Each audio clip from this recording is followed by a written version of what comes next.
Hi friends, welcome to my channel Chandu limitless. ఎలా ఉన్నారు అందరూ? మీకు నేను ఇచ్చే ఇన్ఫర్మేషన్ నచ్చితే ప్లీజ్ నా వీడియోస్ని లైక్ చేసి నా ఛానల్ని సబ్స్క్రైబ్ చేయండి. ఈరోజు మనం విశ్వకర్మ యోజన స్కీమ్ యొక్క డీటెయిల్స్ చూద్దాం. ఏపీలో ఎలక్షన్స్కి ముందు చాలామంది ఈ విశ్వకర్మ యోజన స్కీమ్కి అప్లై చేసుకున్నారు. అండ్ ఎలక్షన్స్ అనౌన్స్ చేశాక ఎలక్షన్ కోడ్ వల్ల ఏపీలో ఈ విశ్వకర్మ యోజన స్కీమ్ అనేది ఆగిపోయింది. అండ్ ఎలక్షన్స్ కోడ్ తర్వాత మళ్ళీ ఏపీలో విశ్వకర్మ యోజన స్కీమ్ కంటిన్యూ అవుతుంది. అండ్ ఈరోజు మనం ఈ స్కీమ్కి ఎవరు ఎలిజిబుల్ అండ్ ఈ స్కీమ్ వల్ల ఏ బెనిఫిట్స్ వస్తాయి అనేది ఈ వీడియోలో చూద్దాం. దానికంటే ముందు ప్లీజ్ నా వీడియో నచ్చితే నా వీడియోని లైక్ చేసి నా ఛానల్ని సబ్స్క్రైబ్ చేయండి. ఈ పిఎం విశ్వకర్మ యోజనకి సెంట్రల్ గవర్నమెంట్ ఒక యాప్ని అయితే రిలీజ్ చేయడం జరిగింది. అది మనకి ప్లే స్టోర్లో అవైలబుల్లో ఉంది. కావాలనుకునేవారు డౌన్లోడ్ చేసుకోండి. ఈ యాప్లో ఈ స్కీమ్ గురించి A to Z ఇన్ఫర్మేషన్ అయితే ఉంది. ఇంకా ఈ స్కీమ్ డీటెయిల్స్లోకి వెళ్తే ఇంకా మనం ఫోన్లో ఈ యాప్ ఓపెన్ చేసిన తర్వాత విశ్వకర్మ యోజన యొక్క హోమ్ పేజ్ అనేది ఈ విధంగా ఉంటుంది. మనం పిఎం విశ్వకర్మ యోజన యొక్క కీ ఇండికేటర్స్ అయితే ఫస్ట్ చూద్దాం.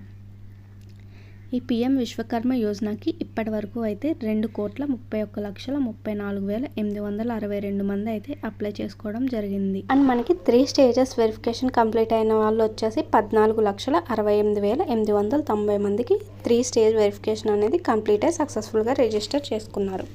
అండ్ మనం ఈ స్కీమ్ బెనిఫిట్స్ అనేది చూద్దాం. ఇక్కడ స్కీమ్ బెనిఫిట్స్ ఆప్షన్ ఉంది కదా, దాని మీద క్లిక్ చేయండి. దాని మీద క్లిక్ చేశాక ఈ విధంగా వస్తుంది. ఎవరైతే ఈ 18 రకాల చేతి వృత్తులు పనులు చేసుకునేవారు ఉంటారో వారు అయితే ఈ స్కీమ్కి ఎలిజిబుల్. అండ్ వెరిఫికేషన్ కంప్లీట్ అయిన వాళ్ళకి 5 to 7 days అనేది ట్రైనింగ్ పీరియడ్ ఉంటుంది. ఇంకా నేర్చుకుందాం అనుకునే వారికి 15 days ట్రైనింగ్ పీరియడ్ కూడా ఉంటుంది. అండ్ ఈ ట్రైనింగ్ టైంలోనే మనకి స్టైట్ ఫండ్ కింద ప్రతిరోజు 500 ఇవ్వడం అనేది జరుగుతుంది. అండ్ ఈ వెరిఫికేషన్ కంప్లీట్ అయిన వాళ్ళకి 1 lakh లోన్ అనేది ఇవ్వడం జరుగుతుంది. అది 18 monthsలో రీపేమెంట్ చేయాల్సి ఉంటుంది.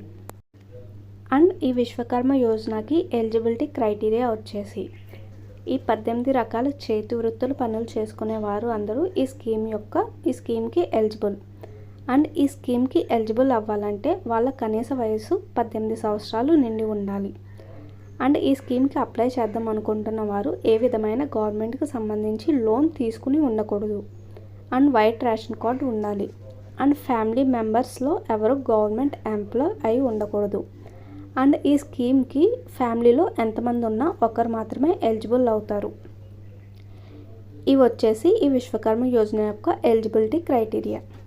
సో ఈ విశ్వకర్మ యోజన యొక్క స్కీమ్ ఇన్ఫర్మేషన్ అయితే ఈ వీడియో. అండ్ చాలామంది అప్లికేషన్ స్టేటస్లో GP, ULB, DM, DC అని పెండింగ్ చూపిస్తుంది కదా, ఎవరు అప్రూవ్ చేయాలి అనేది నెక్స్ట్ వీడియో. సో ఆ వీడియో కావాలనే వాళ్ళు నాకు కామెంట్ చేయండి. అండ్ ప్లీజ్ మీకు ఈ ఇన్ఫర్మేషన్ నచ్చితే please like, share and subscribe to my channel Chandu limitless.